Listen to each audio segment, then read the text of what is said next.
Alright.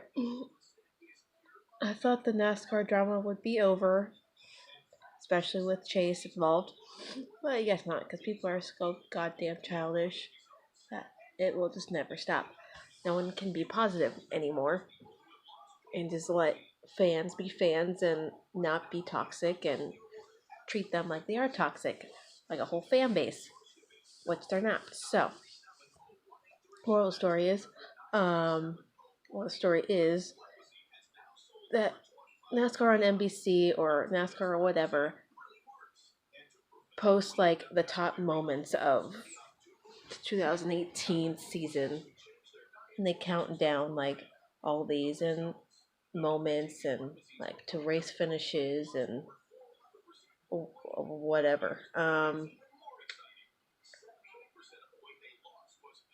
They like put out the top moment as Chase winning his first cup race at Watkins Glen and having Jimmy push him to victory lane to celebrate with his team. I could see how that is a huge thing for the sport. Like the sport honestly needed him to win because yes, he is most popular driver and all this and that, but he's like just too good not to win. Like he's just too good of a driver at 23 years old. He's just too good not to win. He's just too dang talented, and he was going on almost what 3 years, like 3 seasons without a win, and he finally gets it, and it came the top moment for like NASCAR in 2018. And of course, because it's Chase, people are bitching and moaning over, oh, this should have been number one, not this, and it's only number one because it's Chase, and he's just another Dale Jr., his fan base sucks, and da da da. And I'm like he's overrated. Like I like all of Hendrick, but Chase sucks. I'm like, yeah, overrated means he wins 3 races in one season, then 3 races in 11 races in one season. All all of his first 3 seasons, he's finished overall in the top 10 or top 5 in each season he's been in Cup so far.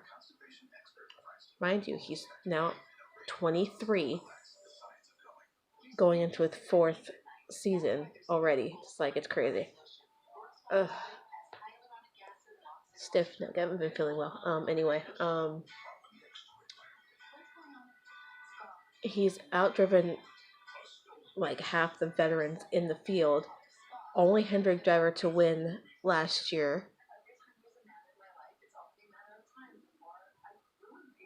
And it's like right now he's like the face of NASCAR. Like of the sport, I'm not saying NASCAR, but face of the Cup Series. Cause yes, he is most popular driver. He got fan voted. Cause his fans love him. Like we support our driver no matter what. It's like I wear his gear even on the off season because he's my driver and I'll support him no matter what. Win, lose, and we all true fans have been through like this roller coaster of emotions with Chase and his career, like in the Cup Series, going through the almosts and the wrecks and just down days, just like we've been through it all, and people are saying we're toxic, basically like talking like we're toxic or something, and like we're all nutcases, and like I'm sorry, and, like someone commented about like anytime Chase is involved in a wreck that someone caused, it's like they get super pissed. I'm like, sorry, but doesn't anyone of any driver get like that? Any fan of any driver who's involved in a wreck gets pissed. So why are you pinpointing it all on Chase's fans? Every fan base, no matter who it is, if their driver gets wrecked out, they get pissed. So why are you pinpointing it on Jason? Oh, because most likely your driver isn't doing as well as Chase's or whatnot. That's just in my mind what they're thinking. Oh, my driver's not doing that well, so I have to insult another driver and his fan base and da da da. So it's like it doesn't make you look any better, and it doesn't make you inferior as the fan. How about as all fans, we just come together and stop hating each other based on who we like as a driver? Like, I don't care who you like. You can like for Kyle Busch, you can like Denny Hamlin, you can like any of the Toyota drivers and whatnot. I don't personally care for them, but if you like them, cool. But that's just not my preference. But we can be buddies. Just don't be a jackass about it or be rude. So, yes, Watkins Glen was a top moment for the Cup Series of NASCAR.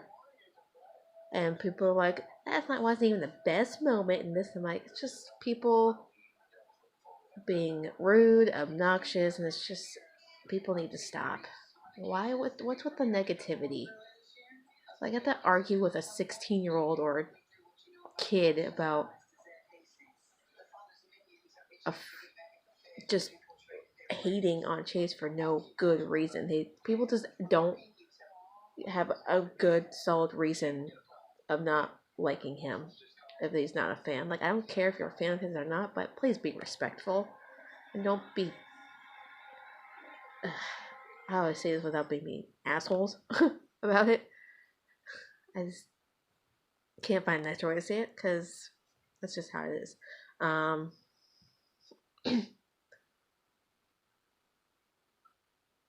a hardcore NASCAR fan. I'm a diehard Chase fan, and if people don't like that, that's fine. I just don't want to hear your negativity on like any of my pages, my like posts on social medias. I don't want to hear it. Someone said I should post put my fan account on private if I can't handle uh opinions from others. Like, I can handle opinions from haters towards my driver every single day. But if they're like non-factual, if they're like not factual, but if they're just coming off as you're just bashing them, my driver, then I will say something and I'll just block you.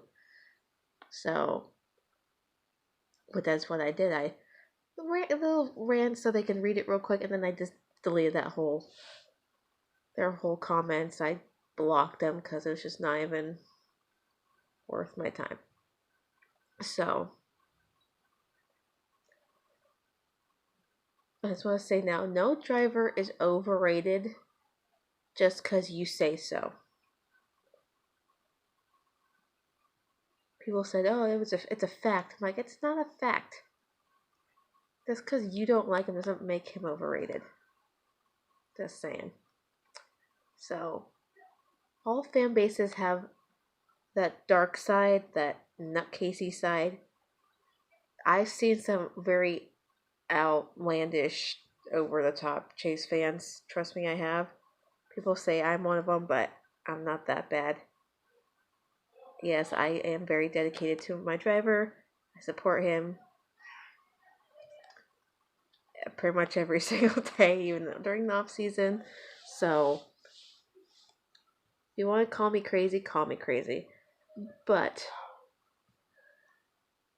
let people be fans of who they want to be a fan of and not tear down the entire fan base just because you don't like the driver and you don't like the fact that they're dedicated to supporting their driver. God forbid that happens.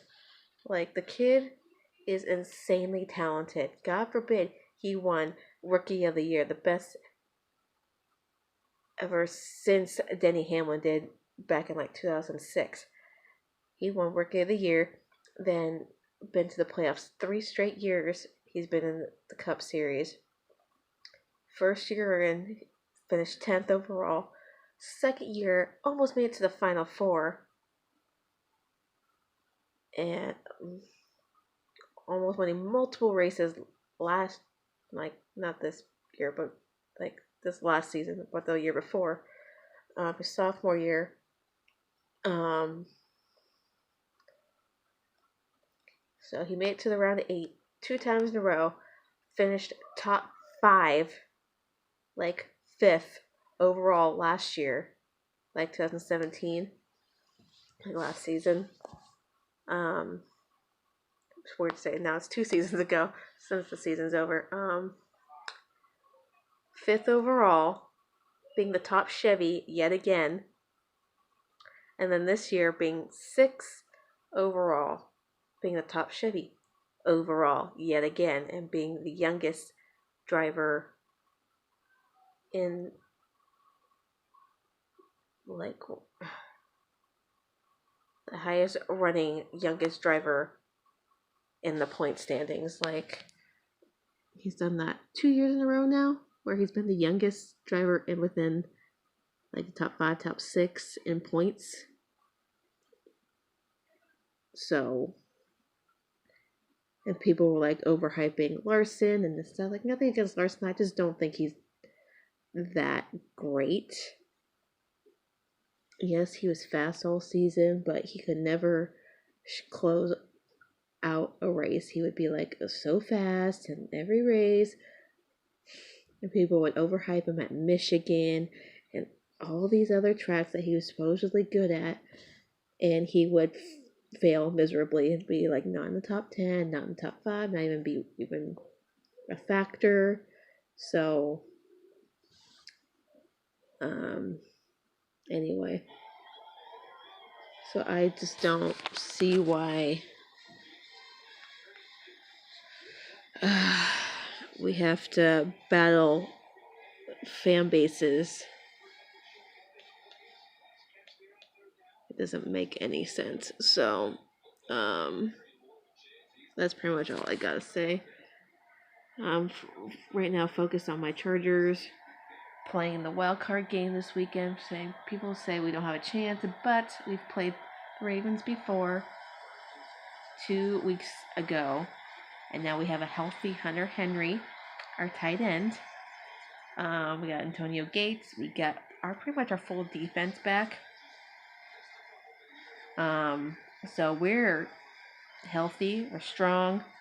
Just gotta step up our offense and our defense. So we might have a shot if we just clean up a little bit of our mistakes from the 2 weeks ago. Other than that, I think we're good to go. So I hope everyone has a good night. Oh yeah, I started out personal life update. I started out being scheduled for work like 8 hours this week, whatever, because it's gonna be a slow time of the year. Beginning of the year, obviously, so a couple weeks of just slow hours. Then I get called in today for like a few, like 3.5 hours, which is fine. I need the hours. And then find out I got picked up for another shift tomorrow, which I didn't know about until tonight. So I went from working 8 hours to 15, close to 15. Well, God's answering some prayers for me right now during this slow time. I went from having a pet sitting job to it falling through, and I wasn't supposed to work until this Friday and Saturday, and so now I'll have 15 hours this week and 18 hours next week, so I'll have a decent paycheck. And so thank you, God. Like, thank you. He's answering my prayers right now, because I can't get towards my goal of my truck if I'm only working 8 hours a week. So I got pushed through the slow time of work. I'll get there. Hopefully I can get my truck before the summer or by summer. That way I don't have to drive without AC. So, fingers crossed.